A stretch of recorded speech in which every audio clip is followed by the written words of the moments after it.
Vamos lá, pessoal. Vamos falar agora de efeitos no timeline. A gente já falou de bastante coisa já, né? Já falamos de como manejar mídia, já falamos de timeline, já falamos de transição, né? Agora a gente vai falar de como aplicar efeitos no timeline, tá? O que são esses efeitos no timeline, pessoal? Na verdade, o Smoke ele é um só que ele tem dois modos de trabalhar, tá? E o processamento desses dois modos é igual, só muda a interface para com o usuário, então a relação que esses efeitos vão ter com o usuário, tá? A gente tem o Layer Workflow, que seria esses efeitos no próprio timeline, que remete muito aos efeitos dos outros softwares de edição, né?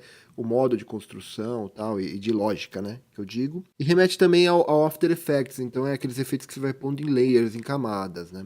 E você tem o Node, o workflow de Node, que é um workflow feito por nós, que é muito mais comum nos softwares de pós-produção, né? Como no Nuke e no próprio Smoke. Então tem toda a parte de Node e tem a parte de layer, né? Os efeitos no timeline são a parte de layer, pessoal. Você pode começar usando os efeitos no timeline e depois finalizar nos nodes, tá? A matemática, o processamento dos dois é igual, tá? Só muda a forma de interagir com o usuário mesmo.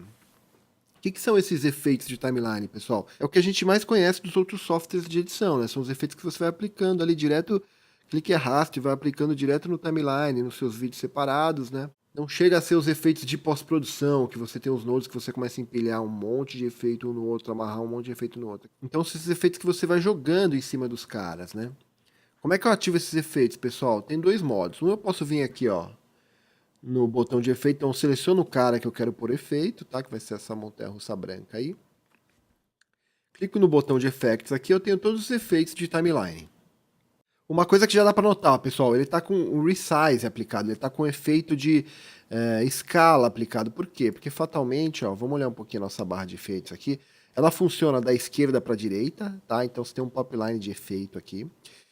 E aí, ó, a gente tem o meu arquivo, que é um arquivo da 5D, ele está sofrendo um pré-processamento, porque ele não é o arquivo nativo do Smoke, né? Então ele precisa ser meio que pré-processado, tá?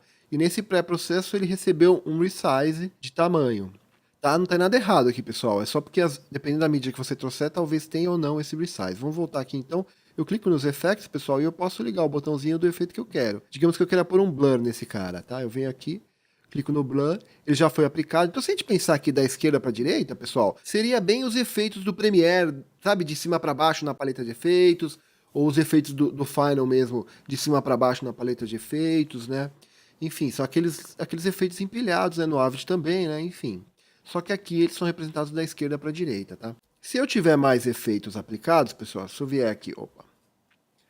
Se eu vier aqui e aplicar um 2D Transform, esses efeitos, pessoal, eles seguem a hierarquia da esquerda para a direita que eu mencionei. Então vai vir o Blur primeiro, depois o 2D Transform. O que eu quero dizer com isso, pessoal? Porque às vezes a ordem desses efeitos interfere no resultado final.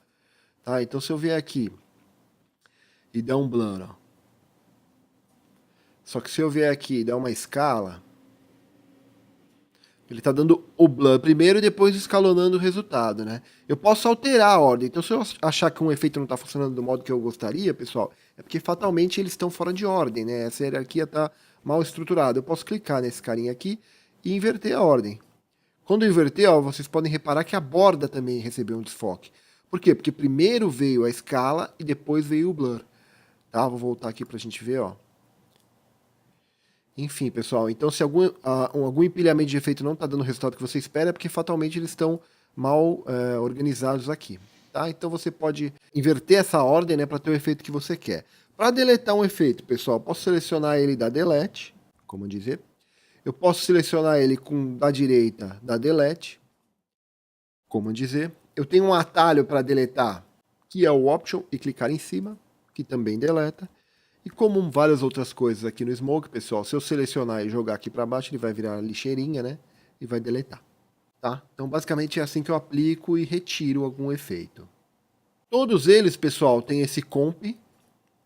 O que é esse comp? Seria o jeito que ele está sendo composto no timeline, então não se preocupem, tá? Ele sempre vai existir. Vamos jogar alguém aqui só para a gente ter uma ideia, ó. Vamos jogar aqui, pode ser essa montanha-russa maluca aqui. Vamos jogar ela aqui em cima. Eu vou vir aqui e dar um Ctrl V. Vou deletar esse excesso que eu não quero, né? Eu vou trocar o meu Trim Mode aqui. Desligar o Ripple. Vamos lá, pessoal. Eu tô com o blur nesse cara, eu vou deletar, né? O cara de baixo. E eu tô agora com o cara de cima, tá?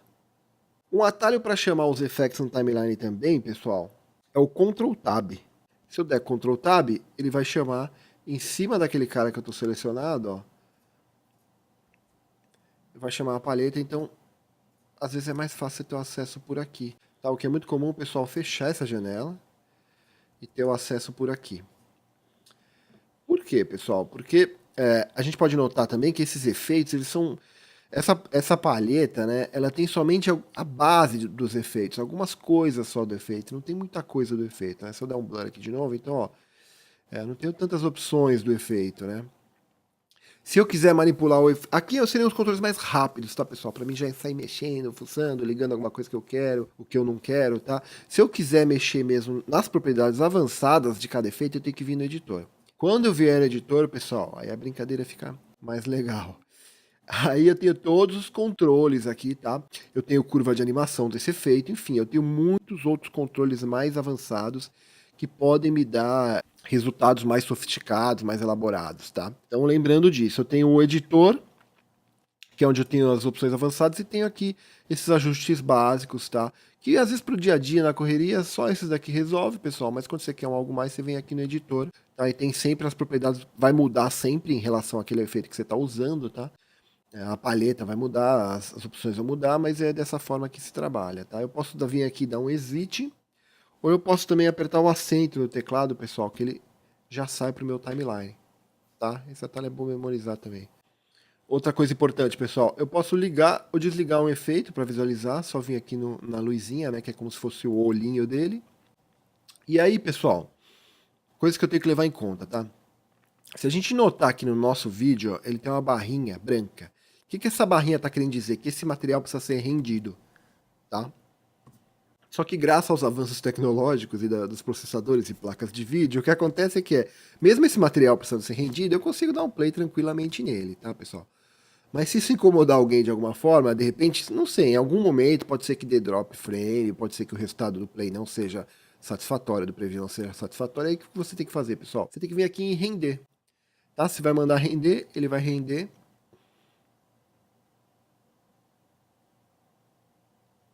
No meu caso, pessoal, como eu mandei render, ele rendeu o timeline inteiro. Ótimo, para mim tá ótimo. Ó, dá para notar que já mudou para barrinha preta, né, pessoal?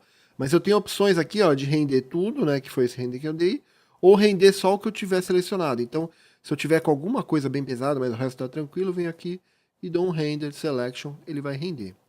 Tá? Deixa eu ver se eu consigo dar Command Z para tirar esse render. Ó, consegui.